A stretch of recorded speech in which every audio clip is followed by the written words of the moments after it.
Work It, in partnership with the National University of Singapore.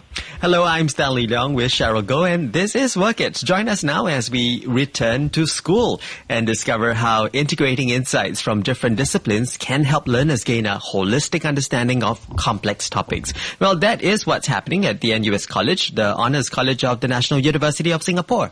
And in tertiary education, what's to stop you from going deep and going broad? Well, stay tuned now as we get better acquainted with the interdisciplinary pathways available to undergraduates at the NUS College. We're going to speak now to Professor Simon Chesterman, who is Dean of the NUS College, and Ziv Ng, Year 2 PPE, which is Philosophy, Politics and Economics student at NUS College. Hello both, welcome to Work It. Hi Cheryl, good morning Stanley. Hello. Hi. Welcome. All right, let's talk first about what fuels NUS's drive to provide interdisciplinary pathways for your students, Prof. Yeah, thanks so much. It's great to be on. And I think universities around the world are trying to do two things. Firstly, we're trying to offer a fantastic experience to the students who come through our doors, prepare them for life, for their career. But at the same time, we're trying to contribute to society, contribute to the economy.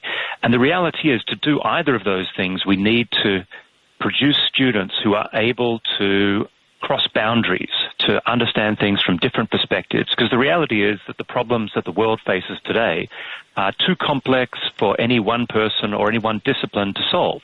And so that's why over the years, NUS has really pivoted to embrace interdisciplinarity. Not the idea that everyone does everything, but that people have their expertise but need to be able to work in teams. And so we've created the College of Humanities and Sciences, the College of Design and Engineering, and the kind of deepest dive we have into this is NUS College, which really embraces this view that you need to give students a holistic education, but also enable them to work in teams.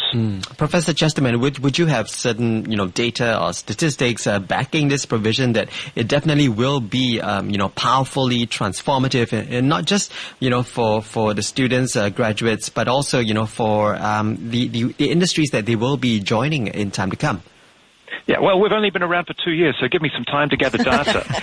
but there is, I think, a couple of things that I could say. One is, 40 or 50 years ago, it was quite common for someone to go into one profession, maybe even just one organization, and work at that through their lives. Today, the average career shifts or pivots every 5 years, and you can see how quickly technology has changed that, in particular with the rise of the internet over the last 20 or 30 years, the rise of artificial intelligence now. The reality is that if you look at predictors of success, academics help, but it also requires your ability to see things from different perspectives, to work in a team, to communicate effectively, to overcome difficulties. And so to embrace all of that, what we're really trying to do is not just give people deep skills, but the ability to work across boundaries, across disciplinary boundaries, but also literal boundaries. And that's particularly important for a place like Singapore, where so much of economic activity is engaged in cross-border activities. So you really need to have a broad understanding, even as you go deep into your own expertise. And so Professor Tarning Chai, the president of NUS, likes to think of this as a kind of T-shaped model. You have that breadth of understanding, but you pick one or maybe two areas to go really deep into to develop your own expertise. Yeah, and speaking of Professor Tarning Chai, he also wrote about that half-life of knowledge, and he painted this reality that a fresh grad filled with aspirations to change the world unfortunately had to deal with the harsh reality that a significant portion of their undergrad training perhaps may be rendered irrelevant just by the passage of time. So how do you see interdisciplinary learning providing some cushioning effects from this, Prof. Chesterman? Yeah, that's a great question. And I mean, if you look at the history of education, I mean, originally there was this idea, I think Aristotle embraced it, that education was really the filling of empty vessels, that we had, I'll just use Ziv as an example, we had students like Ziv come into our universities and we would fill them with knowledge. Now, the reality is Ziv and I both have in our pockets more information on our phone than any human could contain. And so that ship has largely sailed. And so where we've pivoted to is really embracing the idea that because of this changing half-life of information and the fact that there's so much information out there, what we're really teaching students is not the truth. We're not giving them facts. We're giving them the ability to learn, to adapt, to change. And so really what university is about now is learning how to learn. And one of the ways in which interdisciplinary education helps that is that you need to be able to see beyond your own horizon. So that's why when we interview people, we want people who are bright and so on, but we also want people who are curious, who are interested in learning, interested in pushing themselves and pushing one another to grow together. And hopefully that will address this challenge of the half-life of knowledge, because really our job is not just to give students knowledge and skills that will be useful on day one after they graduate. Rather, we're trying to give them skills and perspectives that will be useful through their lifetime. Skills that allow and enable them to learn how to learn. NUS College is the honors college of the National University of Singapore. How does then interdisciplinary education unfurl for students at your college? I mean, what are the mechanics? What are the options for them? Yeah, well, so NUS is, of course, a great university. NUS College, we like to say, is even greater. And offers a more personalized education, smaller classes and so on. It really begins with the interview process. So we have, 7,000 or 8,000 applications. We interview 1,500 or so thousand people. We're trying to pick 400 or 500 who will benefit from and contribute to that education. And so it's important that we're not just looking for the quote-unquote smartest students. We're looking for the ones with the greatest potential. And that makes it a joy to have them in the classroom and beyond. And so that leads us to what actually happens once they're in. What do they actually do? Well, there are kind of three things that they're trying to achieve. One is, yes, we do have classrooms. They're smaller than the rest of the university. We run about 1/3 of their curriculum. And they have this sort of intense academic environment that hopefully will stretch them and enable them to stretch each other. Secondly, we've got residential programs. So a lot of learning happens outside the classrooms. This is one of the things that became clearest during the pandemic, that you can still run classes through Zoom and so on, but a lot of the learning happens on the margin, outside the classroom, in the corridors at night, in the enrichment programs that we offer. And then the third thing we do at NUS College, and this is really unique to us, I think, is what we call our special programs, experiential learning that really enables students to see ideas not just in the abstract but in action, and in particular taking them out of the classroom. That's why we talk about breaking open the classroom, but also out into the world so that they can really see the impact of the ideas that they're talking about in the classroom and what effect that will have on the world. Okay. Can you also tell us a bit more, Prof, about some of these programs, the unique programs that are offered at NUS College? Sure. So under this special programs umbrella, we have sort of two key things that we run, the impact experience and the global experience. The impact experience is really the operationalization of that interdisciplinary approach. So as I said earlier, the complex problems of the world can't be solved by one discipline, and so we run these 2-year programs that get students into interdisciplinary teams. They take on a real-world problem like climate change, inequality, and so on, and then bring their perspectives to bear. So you might have a philosophy, politics, and economics student like Ziv, together with a business student, together with an engineering student, maybe a computer scientist or lawyer, and they each bring their perspectives. And hopefully that teaches them a couple of things. Firstly, it teaches them the value of their own experience, but also the ability to work in a team, to overcome those sort of different perspectives, the challenges of working with other people, because that's really what the world is going to be like, what careers are going to be like. The second thing we have is the global experience, and this is specially curated programs in global cities for our students to go out into the world.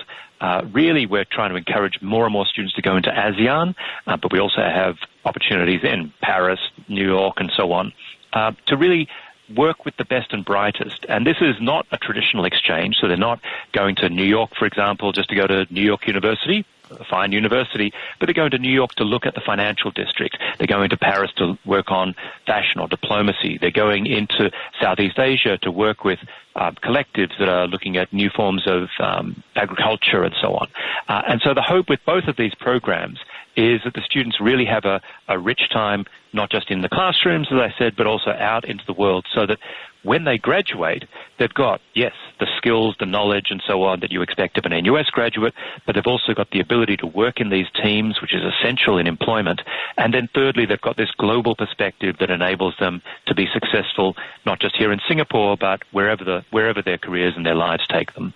We are in conversation with Professor Simon Chesterman, who is Dean of the NUS College, and we also right now are joined by Ziv Ng, who is a Year 2 PPE student at NUS College. PPE stands for Philosophy, Politics and Economics. So Ziv, let's get you into the conversation. Tell us what attracted you to enroll with the NUS College and also the reasons for your choice of majors and minor. Hi Sunny, hi Cheryl, thanks for having me. I really agree with what Prof. Chesterman has just said about how global challenges are changing and that because of that we have to stop learning about things in silos. So what this means is that an interdisciplinary education will serve to broaden my global perspectives and help me understand things from multiple academic viewpoints as well. So personally, I was very interested in joining NUS College primarily because of two different things. The first one is the collaborative learning experience. So like what Prof. Chesterman has just said, we have very small class sizes, and with that being said, the engagement that professors have with their students are extremely high, and that also means that the interactions and engagement that we have with our classmates will also occur at a very high frequency, and we really do delve deep into discussions about a lot of academic subjects. And apart from that, we also have a large emphasis on creative learning, and what this means is that students are encouraged to actually go outside the classroom and have experiential learning experiences. So this encompasses things like creative assignments and local and overseas field trips that Prof. Chesterman has also talked about. So because of these hands-on experiences, as well as the ability to collaborate with my peers, I really wanted to join NUS College, and presently I'm a Year 2 student here. So I think NUS College also offers interdisciplinary curriculum that complements my major and my minor very well. Being a philosophy, politics, and economics major, my curriculum is already structured in a way that allows me to observe social and political happenings from various academic perspectives. And my Southeast Asian Studies minor helps me to deepen my interest in, say, the culture and geopolitical aspects of the Southeast Asian region. So all in all, I think my minor and my major, as well as NUS College, helps me develop this very well-rounded education. Yeah, sounds like a pretty lethal combination if you ask me, Ziv. Can you tell us a bit more about what your career goals and ambitions are? And do you think that what you're currently studying will really, equip you to work in what you hope to do after you graduate? Okay, so basically after graduation, I'll actually be returning to the Republic of Singapore Navy as a combat officer. So my major has equipped me with the ability to analyze global issues from different perspectives, and I think my minor has a very specific regional focus on the area that we live in.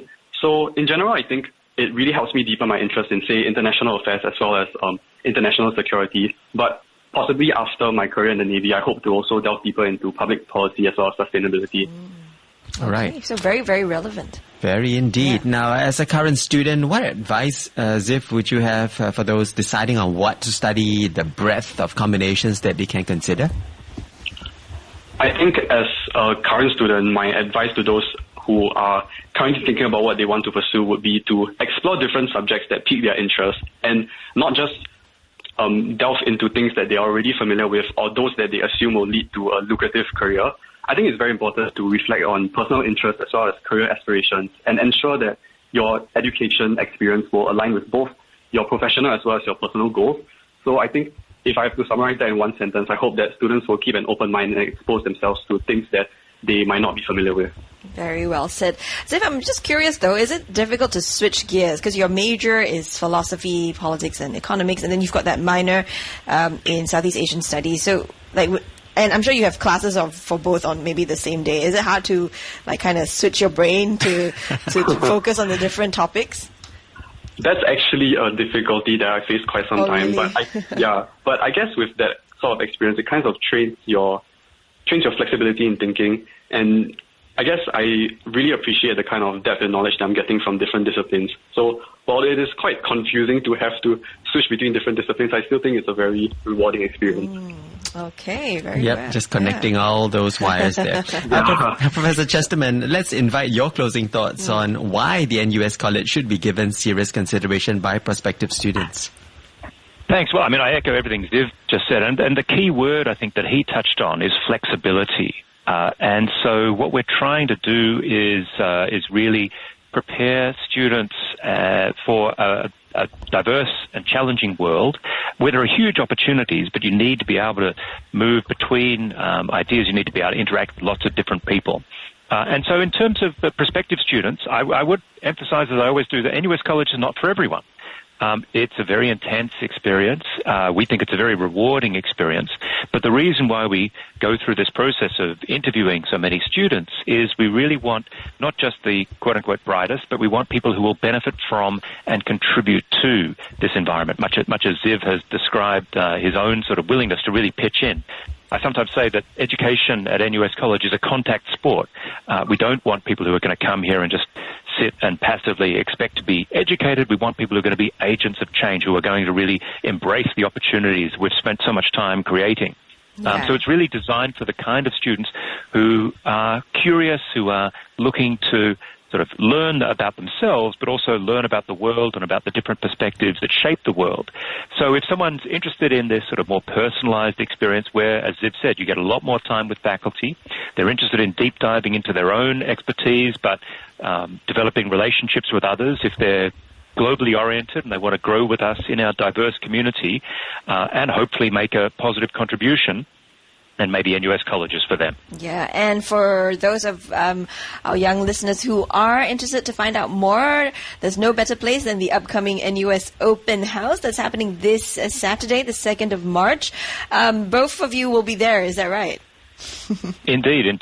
So we've got an online presence, I think, from the 2nd of March to the 7th of March.